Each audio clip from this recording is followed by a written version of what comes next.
হ্যাঁ, কালকে ঈদ, তাই রোহন তামিম এরা মানে খুব ব্যস্ত। রোহন সোনামার জন্য অনেক কিছু কিনেছে, আমরা দেখেছিলাম অনেকদিন আগে এক বাজার থেকে অনেক কিছু কিনে এনেছে এবং সোনামাকেও প্রচুর গিফট দিয়েছে। আমি অনেকদিন ধরেই ভিডিও ওদেরকে নিয়ে করিনি, করবো বলে মানে ভেবেছিলাম, কিন্তু করা হয়ে উঠছে না এবং করিও নি। ভাবলাম ঈদের আগের দিন একটা ভিডিও করি। তো রোহন সত্যি কথা খুব বড় মনের, কারণ মানে গতকালকে একটা ভিডিও দেখলাম যেখানে ও ইফতারের জন্য টাকা চাইতে গেছিল হিন্দু বাড়িতে। তো সেখানে সে এলাকাতে দূর দূর তক বললো কোনো মুসলিম ফ্যামিলি নেই, সব হিন্দু ফ্যামিলি। তো অনেকের কাছে টাকা চেয়েছে, কেউ ওদেরকে দেয়নি ইফতারের টাকা। তো একজন একটা বাচ্চা মেয়ে, মানে মহিলা ম্যারিড, বাচ্চা মেয়ে কিন্তু ম্যারিড, সে টাকা দিয়েছে। 100 টাকা চেয়েছিল রোহন, 50 টাকা বা 100 টাকা। তো সে তাকে 100 টাকা দেওয়ার পর রোহন তার বিনিময়ে তাকে 1000 টাকা দিয়েছে, যে তুমি মানে জাত ধর্ম ভেদাভেদ না মেনে তুমি মানুষ হিসাবে, একটা মানুষ ক্ষুধার্ত, একটা মানুষের খিদে পেয়েছে, সারাদিন রোজা করে রেখেছে, তুমি তাকে মানে টাকাটা দিস, তার মানে কারোর বিপদের দিনে তুমি এগিয়ে আসবে। যেটুকুনি আমি রোহনকে দেখেছি আমার সেটুকুনি মনে হয়েছে ওর মনের ধারণাটা ওই রকমই। এবং তার সোনামা একটা ভাইরাল ফেস, আর সেই ভাইরাল ফেসটা ও ওর বন্ধুদের সাথে সবার সাথে শেয়ার করে। মোটামুটি সবার ভিডিওতেই সোনামার মুখটা দেখানো হয় এবং থাম্বনেইলে সোনামা থাকলে এরা প্রচুর ভিউজ পায়। মানে সোনামা নট অনলি থাম্বনেল বা ধরো অ্যাক্টিভিটি দেখালে পারে।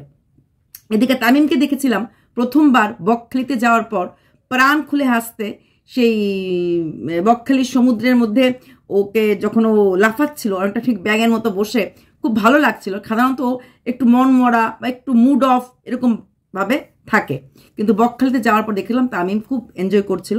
যদিও সোনামা গেছিল বকখালিতে, কিন্তু সোনামার কোনো ভিডিও ওই মানে সমুদ্রে স্নান করছে লাফাচ্ছে আমার চোখে পড়েনি। জানি না কত কোনো ফাঁক ফোকরা দিয়েছে কিনা, সব ভিডিও তো দেখা হয় না, কিন্তু আমার চোখে পড়েনি। ওই সময় আমি ওরা শুনতে দেখেছি তামিম বলেছে সোনামা রোহন ওদিকে আছে, বা রোহনকে দেখেছি তামিমের হাত ধরে নিয়ে আসছে, বা রোহন ওইখানে শ্যাম্পু দিয়ে স্নান করছে, এইগুলি শুনেছি। কিন্তু সোনামাকে আমরা দেখিনি, বরং সোনামাকে আমরা অন্য জায়গায় দেখেছি ভিডিও করতে ওদের সবার সাথে। তাছাড়া দেখেছি ওইখানে শাহরুখ বলে ছিল, যে ওদেরই মানে একজন ওদেরই বন্ধু, সেই শাহরুখ একটা কথা বললো, ওটা শোনার পর আমার খুব অবাক লেগেছে, যে আমিও একটা বাচ্চা খুঁজছি। এই লাইনটা আমার একটু কেমন লেগেছে। কখন বলেছে কথাটা, যখন ও বকখালিতে ছিল, যখন ও তামিমকে দেখাচ্ছিল, তখন বলেছে যে আমিও একটা বাচ্চা খুঁজছি, মানে যদি কোনো বাচ্চা থাকে মানে নিডি বাচ্চা, তাহলে আমি নিতে রাজি, বা প্রয়োজন হলে আমি কিছু টাকা দিয়ে বাচ্চা নিতে রাজি। এই কথাটা শুনে আমার একটু অবাক লেগেছে। প্রয়োজন হলে টাকা দিয়ে বাচ্চা নিতে রাজি। টাকা দিয়ে কি বাচ্চা কেনা যায়? এটা কি আইনগত কাজ? কিছু কিছু জিনিস আইনের আওতায় থাকে। আমরা রাস্তাতে কুড়িয়ে একটা ব্যাগ পেলেও সেই ব্যাগটা আমরা থানাতে জমা দিয়ে দিই যে আমি এই ব্যাগটা পেয়েছি, বা পাড়ার কোনো ক্লাবে বলে দিয়ে অ্যানাউন্সমেন্ট করে দাও যে এখানে ব্যাগটা পাওয়া গেছে, এবং যদি কেউ খোঁজে সেই পাড়ার ক্লাবের ছেলেরা দিয়ে দেবে। বা এরিয়ার কোনো কিছু হলে পরে আমরা ডাইরেক্ট থানাতে দিই যে আমরা এই ব্যাগটা পেয়েছি। কোনো জিনিস কুড়িয়ে পেলে সেই জিনিসটা আমি মালিক হতে পারি না। তাই কোনো বাচ্চার মা বাবা নিজের থেকে যদি কোনো বাচ্চাকে তাকে দিয়ে দেয় সেটা আলাদা কথা, বা টাকা দিয়ে বাচ্চা কেনাটা, এই জিনিসটা আমার অবাক লেগেছে। হ্যাঁ, তামিমকে কিনেছে, তামিমের বাবা সাইন করে বাচ্চাটাকে দিয়েছে। হ্যাঁ, তো সেটা ও বাবা খাওয়াচ্ছিল না, কষ্ট দিচ্ছিল, তার জন্য তামিমকে হয়তো এনেছে এবং তামিম এখন ভালো আছে। তার মানে এই না যে এখন সবাই এইভাবে বাচ্চাটা নেবে, আর নিলে পরে হ্যাঁ বাচ্চাগুলি ভালো হচ্ছে। তো কিন্তু কথাটা শুনতে জানি কানে এরকম করে খটাক করে লাগলো, যে আমি একটা বাচ্চা টাকা, যদি কেউ কারোর কাছে এরকম বাচ্চা থাকে আপনারা খবর দিয়েন। এবং এটাও বলেছো একটা বাচ্চার খোঁজও পেয়েছে, একটা বাচ্চার খোঁজ পেয়েছে, সে বাচ্চার সঙ্গে কথাবার্তা চলছে। কথাবার্তা কি চলছে জানি না, যে টাকা দিয়ে বাচ্চা আনার না বাচ্চা অ্যাডপ্ট করার সেটা জানি না। তবে এই জিনিসটাও কিন্তু ঠিক না, যখন তখন বাচ্চা নিয়ে আসা কারোর, বা বাচ্চা এইভাবে টাকা দিয়ে কেনা, এটা অন্যায়, এটা অন্যায়। বাচ্চা এরকম অনাথ আশ্রমে প্রচুর বাচ্চা আছে, চাইলেই গিয়ে প্রপার ফর্ম ফিল আপ করে অ্যাডাপ্ট করা যায়, কিন্তু কিছু নিয়ম থাকে। অনাথ আশ্রমে এসে বাড়ি ঘর দেখবে, বাচ্চা পালার মতো পরিবেশ আছে কিনা দেখবে, তারপর সে বাচ্চা যে নেবে তার মধ্যে সে দক্ষতা আছে কিনা বাচ্চাটাকে পালার মতো। তবে সব কিছু যদি প্রমাণ হয় না। আজকে আমি রোহনের ভিডিও দেখে অবাক হয়ে গেছি, কি সুন্দর করে সোনামাকেও আইব্রো এঁকে দিচ্ছিল, লিপস্টিক দিয়ে দিচ্ছিল। তো হয়তো সেই অ্যাডাপ্টেশন সেন্টার যদি রোহনকে বাচ্চা দিত, বলতো মা বাচ্চা ছেলে কি করে বাচ্চা পালবে, কি করে বাচ্চা খাওয়াবে। কি সুন্দর চুলে ক্লিপটা দিয়ে বলছে যে ক্লিপটা খুলে দিলেই চুলটা মানে কার্লি হেয়ার তো ওপরে চলে আসবে। তো সেখানে ক্লিপটা এমন হয়ে দিয়েছে যেন চুলগুলি ওপরে না আসে, চুলগুলি কেমন বেঁধেছে, খুব ভালো লেগেছে। আর রোহন আর সোনামা বেশিরভাগ ভিডিওই মোটামুটি বাইকের মধ্যেই করে দেখেছি। কিছুদিন আগে কিছু বই কিনেছিল, বই কিনেও দেখলাম ওই বাইকের মধ্যেই ওকে পড়ানো শুরু করেছে। বাইকের মধ্যে কি বাচ্চাকে পড়ানো যায় রোহন? তো বা চল চল মা পড়বি চল, তো মা তো আর পড়ছে না, মা তো বই খেল ছবি ধুমধাম করে দেখছে। বাইকের মধ্যে বাচ্চাকে পড়ানো যায় না। বুঝেছি আমি, ভিডিও করার জন্য তুমি বইগুলি এনেছো আর ভিডিও করার জন্য এটা দেখাচ্ছ, কারণ ঘরে তুমি হয়তো ভিডিও করো না। সাধারণত যখনই তুমি সোনামাকে নিয়ে ভিডিও করো রাস্তার মধ্যেই করো, এদিক ওদিক রাস্তাতেই করো। তো সেটা হয়তো বাড়ির লোকরা অন্যরা বা বাড়িতে কোনো আওয়াজ হয়, কথাবার্তা হয়, তার জন্য হয়তো একটা খোলা জায়গাতে। আর সোনামাও খুব খুশি হয়, ঘুরতে যাবো বললেই ও এক পায়ে রাজি হয়ে যায়। আর বাইকে বসে নানা কথাবার্তা বলে। আজকে যেমন একটা অনেক গিফট পেয়েছে, গাড়ি টাড়ি পেয়েছে, অনেক ধরনের ছাতা টাতা গিফট পেয়েছে, কেউ দিয়েছে ঈদের গিফট, তো ভালো লাগে। দুজন তামিমকেও দিয়েছে। সত্যি দুটো বাচ্চা অনেক অনেক কপাল করে এমন দুটো গার্জিয়ান পেয়েছিল।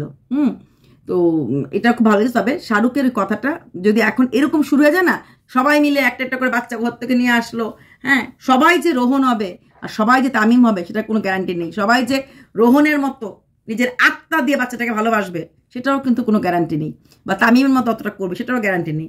তাই বাচ্চা নিয়ে আবার শাহরুখ এটাও বলেছে মেয়ে বাচ্চা হলে ভালো হয়, মেয়ে বাচ্চা হলে একটা ছেলের সামলানোর একটু ব্যাপার থাকে, অনেক কিছু ব্যাপার থাকে এটা সামলানোর। মেয়ে বাচ্চা এখন ছোট, কিছুদিন পরে বড় হয়ে যাবে। তো একটা ইয়াং ছেলের পক্ষে, সে নিজেই বাচ্চা, সবাই রোহনের মতো বাবা হতে পারে না যে আরেকটা বাচ্চা মেয়ে কদিন পরে বড় হলে পরে কি করে তাকে সামলাবে। তাই ওই দেখা দেখি না করে ঠিকভাবে কাজ করাটা অনেক বড় ব্যাপার আছে। তারপর একটা এমজি ভাইয়ের ব্যাপার দেখলাম। এমজি ভাই একটা কোনো মানে কাজে ফেসে গেছে। এমজি ভাই কোনো একটা মেয়েকে হেল্প করেছিল, বাচ্চা মেয়ে, সে 18 বছর হয়নি, সে বিয়ে করে ফেলেছে, তার বাড়ির লোককে বিয়ে দিয়েছে, কিন্তু আলটিমেটলি দেখা গেল এমজি ভাইয়ের নামেই ব্যাপারটা চলে এসেছে। এবং এটা বোধহয় কোনো একটা পার্টিগতভাবে কিছুটা আছে বা কোনো এরিয়ার কিছু ব্যাপার আছে। কারণ যেহেতু ওরা বেশ নাম করছে, যেহেতু ওরা বেশ সবার জন্য কাজ করে, যেসব ছেলেরা সবার জন্য কাজ করে এদের প্রতি না মানুষের একটা ভালো লাগা, ভালোবাসা এবং বিশ্বাস চলে আসে। শুধু ছেলেরা বলবো না, যদি কোনো মহিলা বা কোনো মেয়ে বেশ ভালো, সবার পরোপকারী হয়, বা এমন কোনো মহিলা যার কাছে কোনো কথা বললে দেখবে কথা আউট হয় না, 10 কান করে না, সেই মহিলার কাছেও কিন্তু লোকরা কথা বলতে ভালোবাসে, সেই মহিলাকে সবাই বিশ্বাস করতে ভালোবাসে। কারণ একটাই কারণ যে এ তো আমাদের কথা কাউকে বলবে না, এ তো অন্যদের মতো না, হ্যাঁ, এই ব্যাপারটা কিন্তু থাকে। সেখানে এমজি ভাই হয়তো পরোপকারী সবার জন্য করছে, বেশ একটা ওই সোসাইটিতে নাম করে ফেলেছে, এটা দিয়ে হয়তো অনেকের জেলাসি হচ্ছে, অনেকের হিংসা হচ্ছে। তো এটা হতেই পারে। তবে যদি তুমি সৎ থাকো এমজি ভাই, তাহলে তোমার ক্ষতি কেউ করতে পারবে না। অবশ্যই তোমার দেখো আজকে আল্লাহ তাআলা ছিল বলে রোহনের মতো তামিমের মতো বন্ধু পেয়েছো, আর তাই তুমি এত সুন্দরভাবে সুস্থ হয়ে ফিরে এসেছো এবং ভালো আছো।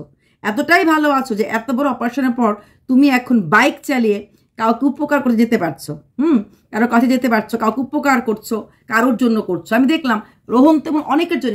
একটা ছেলে রাজদীপ, সে বোধহয় ক্লাস 12 পরীক্ষা দিয়েছে, সে 12 পরীক্ষার জন্য কিছুদিন ভিডিও করতে পারছিল না, রোহন তার পাশেও সবাইকে থাকতে বলেছে। এবং তার চ্যানেলে যেহেতু সোনামার অ্যাক্টিভিটি দেখালে পরে তার ভিডিওগুলি চলে, তাই সেই তার ভিডিওতেও সোনামাকে দেখানো মানে দেখিয়েছে, জানবুঝ করে দেখে যেন সেও কিছু করতে পারে। এই যে মানসিকতাটা সবার জন্য করা, সবাইকে নিয়ে চলা, যে আমার মেয়ে, ওকে আমি দেখভাল করছি, আমি লালন পালন করছি, সে শুধু আমারই থাকবে, সে শুধু আমারই অ্যাসেট আর কারণ না। যেটা আমাদের না, এই বাড়িটা আমার, এই ঘরটা আমার, সেরকম কোনো মানে রোহনের নেই। হ্যাঁ, মানে পরোপকারী মনোভাবটা তো আছেই। আর মেয়েকে যখন একটু কিছু পান থেকে চুন খসে, মেয়ে আবার রাগ করে। দেখলাম আজকে বেলুন ফোলাতে দিচ্ছিল না, করে গাল ফুলিয়ে বেলুন ফোলাচ্ছিল। আবার বাবা রেগে গেলে ভয়ও পায়, কেঁদেও দেয়।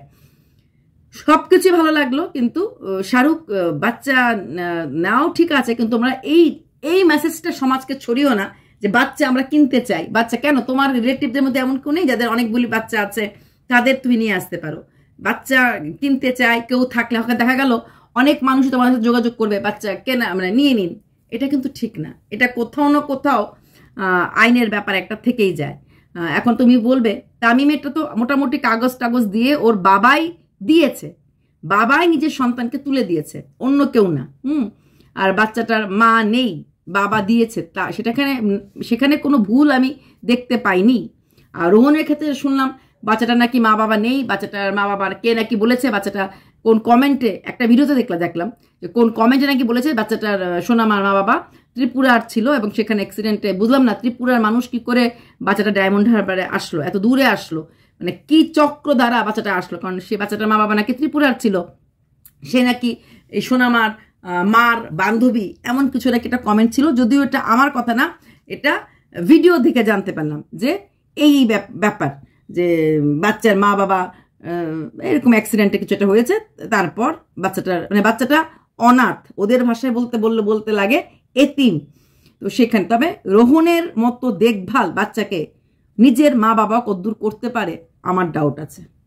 একটা ছেলে এত সুন্দর করে করছে, মানে দেখভাল করছে, নিজের বাবা নিজের রক্ত মানুষ ছাড়া করাটা খুব অসম্ভব ব্যাপার। তারপর আমি বলবো, এখন রোহনকে দেখে ইন্সপায়ার্ড হয়ে সবাই যদি মনে করে যে আমি একটা বাচ্চা নিয়ে আসবো, কিনে আনি, অ্যাডপ্ট করে আনি, তারপর বাচ্চাটাকে নিয়ে ভিডিও করবো, ভিডিওতে দেখাবো আর প্রচুর ভিউজ হবে, সেটা কিন্তু নাও হতে পারে। সব বাচ্চাই যে সোনামার মতো লাকি হবে, সব বাচ্চাকে দেখলেই যে সোনামার মতো ভালোবাসা আসবে, সেটার কিন্তু কোনো গ্যারান্টি নেই। ঠিক আছে, যাই হোক, আজকে ভিডিওটা মূল কারণ করার ছিল তোমাদের বলার জন্য, এমজি ভাইকে, রোহনকে, শাহরুখকে এবং সবাইকে ঈদ মোবারক হোক। ঠিক আছে, ভালো থেকো। বাচ্চা আনো, কিন্তু বাচ্চাটা হিসেবে যত্ন করতে লাগবে। রোহন ভাইকে দেখে আনবে তো রোহন ভাইয়ের মতো হতে লাগবে।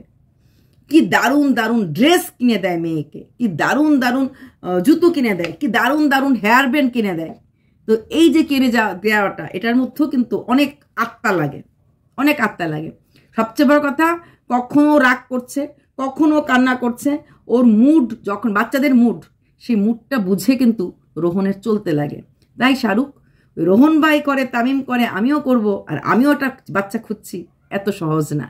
চলো বাই, ডোন্ট মাইন্ড। আমি একটা কথা বললাম, যেটা নিয়ম সেটা বললাম, এর বেশি কিছু না। অবশ্যই সোনামাকে ভালোবাসি, তামিমকে খুব ভালোবাসি, রোহন, এমজি ভাই, তামিম এরা খুব ভালো কাজ করছে। শাহরুখও এরকম করে কোনো বাচ্চা এনার পর যদি খুব ভালো কাজ করে, তাকেও অ্যাপ্রিসিয়েট করব, কিন্তু বাচ্চার টাকা দিয়ে কেনার কথাটা ভিডিওতে না বললেও হতো। বাচ্চা বেচা কেনার জিনিস না, কোনো জিনিস আমরা এইভাবে কিনা বেচা করতে পারি না। ভারতবর্ষে এখনো আইন নামক জিনিসটা আছে। বাই।